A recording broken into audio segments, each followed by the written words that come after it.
Formal nang nanumpa bilang ika-47 Pangulo ng Amerika si President Donald Trump. Ito ang ikalawang beses ng kanyang pagtungtong sa White House matapos ang kanyang unang termino noong 2017 hanggang 2021.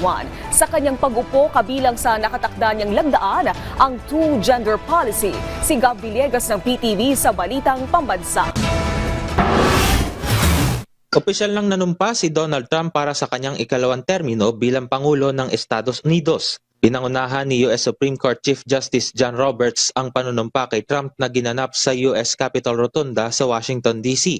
Ito ang unang presidential inauguration na ginawa indoors magmula ng manumpa bilang Pangulo ng Amerika si Ronald Reagan noong 1985. Ito ay dahil rin sa inaasahang matinding lamig ng panahon at malakas na hangin doon. Ilan sa mga dumalo sa kanyang inaugurasyon ay sina dating US President Joe Biden, dating US Vice President Kamala Harris, mga dating Pangulo ng Amerika na sina Bill Clinton, George W. Bush at Barack Obama. Present rin sa kanyang inaugurasyon ang mga pinuno ng mga higanteng tech companies tulad ni Amazon founder Jeff Bezos, Apple CEO Tim Cook at SpaceX founder na si Elon Musk, na siya ring mamumuno ng isang proposed Presidential Advisory Committee na tatawaging Department of Government Efficiency o DOGE.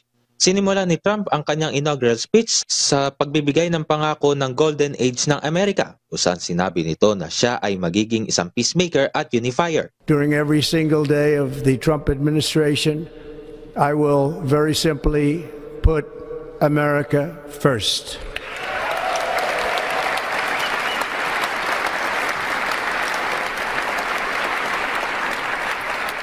Our sovereignty will be reclaimed. Our safety will be restored. The scales of justice will be rebalanced.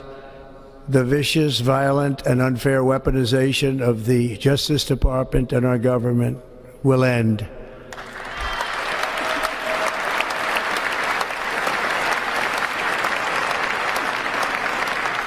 And our top priority will be to create a nation that is proud, prosperous, and free. Sa usapin naman ng foreign policy, nangako si Trump na babaguhin nito ang pangalan ng Gulf of Mexico at papangalanan niya itong Gulf of America. Muli rin niyang iginiit na babawiin ng Estados Unidos ang pagkontrol sa Panama Canal.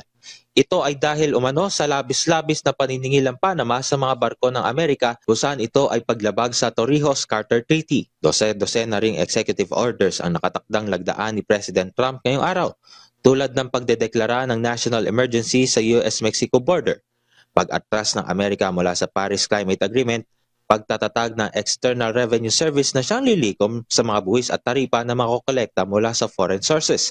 Ilang mga world leaders rin ang nagpaabot ng kanilang pagbati kay US President Trump. Nagpasalamat si Israeli Prime Minister Benjamin Netanyahu sa pagsisikap ng Trump administration sa pagpapalaya ng mga bihag na Israeli mula sa kamay ng Hamas. Positibo rin si Netanyahu na mawawakasan rin ng Amerika at Israel ang military capabilities ng Hamas at matutuldukan ang political role nito sa Gaza. Bago ang inaugurasyon ni Trump, naunang sinabi ni US Secretary of State nominee Marco Rubio sa kanyang confirmation hearing sa harap ng US Senate Committee on Foreign Relations na dapat nang tigilan ng China ang ginagawa nito sa Pilipinas at Taiwan kung ito ay seryoso sa pagpapanatili ng relasyon sa pagitan ng Amerika at China. The actions they are taking now are deeply destabilizing. They are forcing us to take counteractions because we have commitments to the Philippines and we have commitments to Taiwan that we intend to keep. If they want to destabilize the relationship, or they want to help at least create some pathway for stabilization of our relationship with them, even as we remain engaged in global competition and in some cases more adversarial than others, they really need to stop messing around with Taiwan and with the Philippines because it's forcing us to focus our attention in ways we prefer not to have to. Gab Humilde Villegas para sa Pambansang TV sa Bagong Pilipinas.